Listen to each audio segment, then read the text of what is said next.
Hello friends, welcome back to Kesar time. As you all know, today is 29th of August और आज है national sports day, जो कि हम बनाते हैं मेजर ध्यानचंद के बर्थ एनिवर्सरी को। और जैसे कि आपको पता है, जब हम फुटबॉल का बात करते हैं तो फर्स्ट नाम जो हमारे माइंड में क्लिक करता है वो है पेले, ब्राज़ील के सुपरस्टार प्लेयर। जब हम बात करते हैं बॉक्सिंग का तो उसमें हमको जो फर्स्ट नाम पता चलता है वो है मोहम्मद अली। जब हम क्रिकेट का बात करते हैं तो फर्स्ट नाम जो हमारे माइंड में क्लिक करता है वो सर डोनाल्ड ब्रैडमैन का।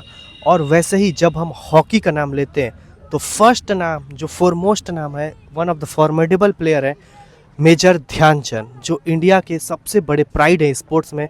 उन्हीं के नाम पे एक अवार्ड का भी नाम रखा गया है, मेजर ध्यानचंद अवार्ड। और आज सबको आपको पता है कि उनका बर्थ एनिवर्सरी है और मेरे साथ है मनीष मोहंती सर। मैं उनसे जानना चाहूँगा कि सर, रोल ऑफ स्पोर्ट्स क्या है सर ह्यूमन लाइफ में, खेल का क्या महत्व है? आप मेरे व्यूवर्स को बताएंगे तो बहुत ज़्यादा वो कनेक्ट कर पाएंगे। देखिए हिमांशु, आप जानते हो कि all work and no play makes Jack a dull boy.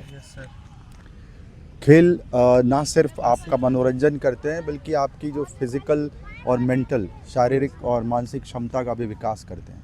खेल बिल्कुल अनिवार्य होने चाहिए।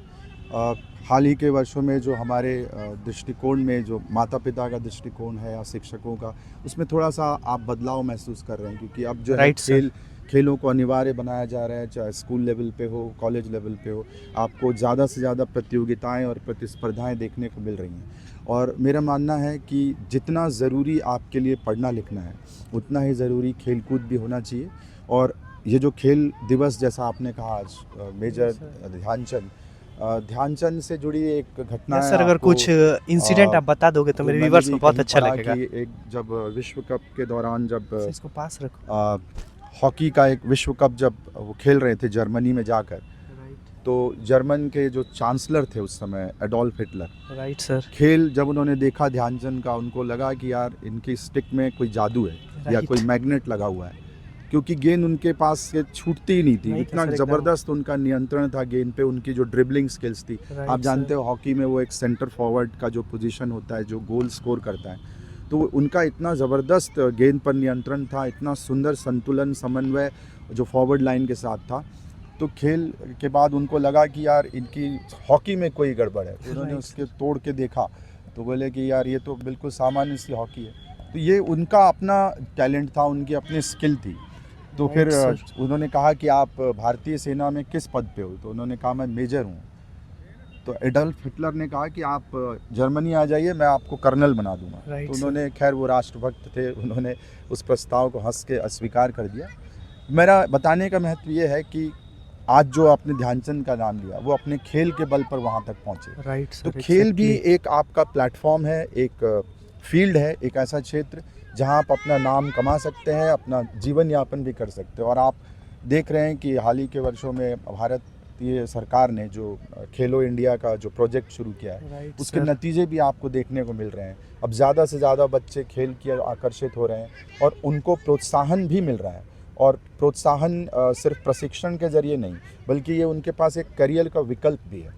तो आप देख रहे हो कि खेलों में भारत अच्छा कर रहा है। पिछले जो एशियन गेम्स हुए थे उसमें हम सबसे ज़्यादा मेडल्स जीत के आए। मतलब भारत के इतिहास के जितने भी एशियन गेम्स आज तक हुए हैं उसमें हम सबसे अधिक मेडल जीते। बैडमिंटन में हमारे खिलाड़ी अच्छा कर रहे हैं। कबड्डी हमारा बहुत अच्छा इसमें प्रदर्शन रहा है। इसके अलावा बैडमिंटन हो गया, शतरंज हो गया, बॉक्सर हमारे बहुत अच्छा कर रहे हैं।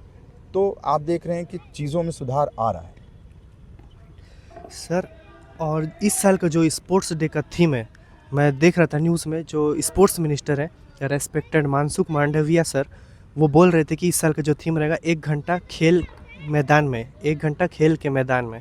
तो सर, इस थीम से आप मतलब क्या कनेक्ट कर पाते हैं और क्या इस थीम से रिलेटेड आप मेरे व्यूवर्स को अवेयर करेंगे कि वो कैसे इसको डे टू डे लाइफ में और डेली एक्टिविटीज़ में इसको इनकॉर्पोरेट करें?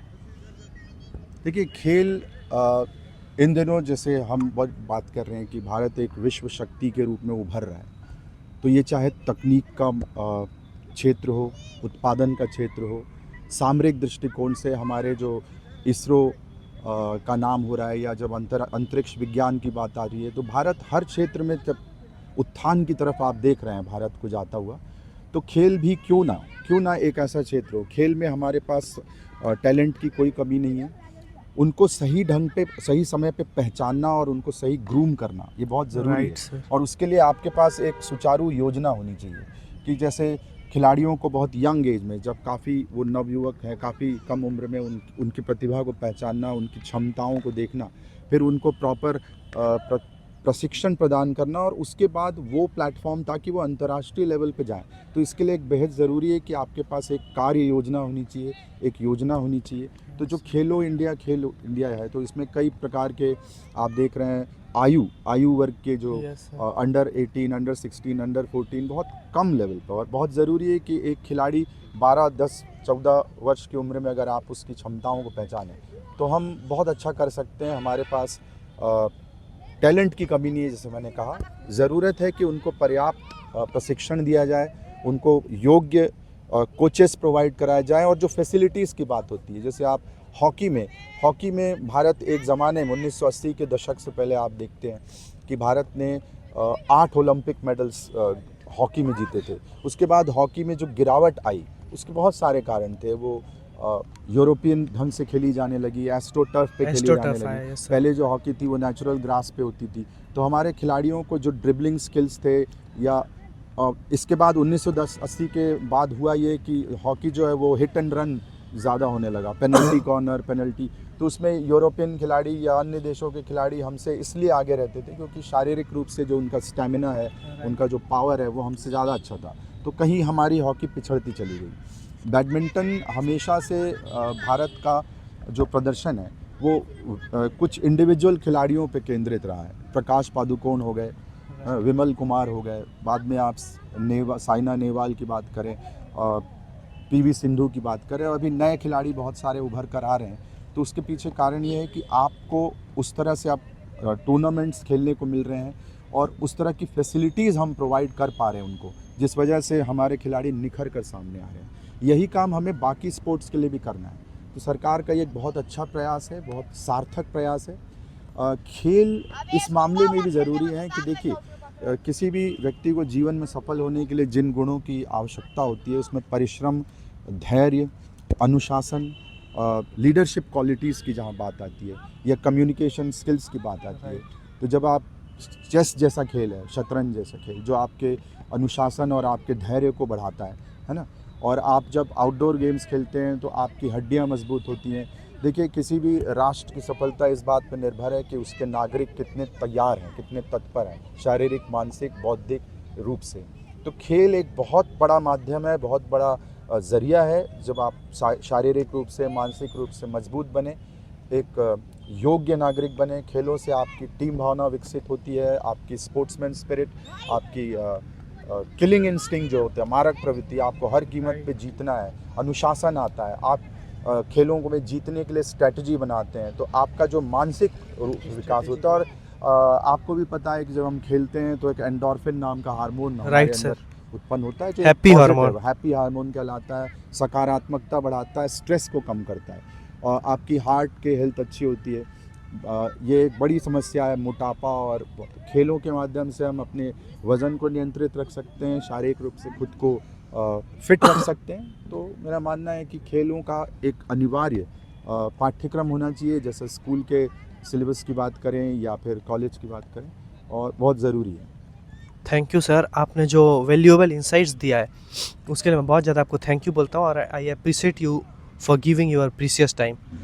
सो नेशनल स्पोर्ट्स डे के बारे में सर का वैल्यूएबल इंसाइट्स, और मैं भी आपसे यही रिक्वेस्ट करूँगा कि आप ज़्यादा से ज़्यादा खेलें भी और पढ़ें भी, क्योंकि दोनों के बीच में एक बैलेंस होना बहुत ज़्यादा ज़रूरी है।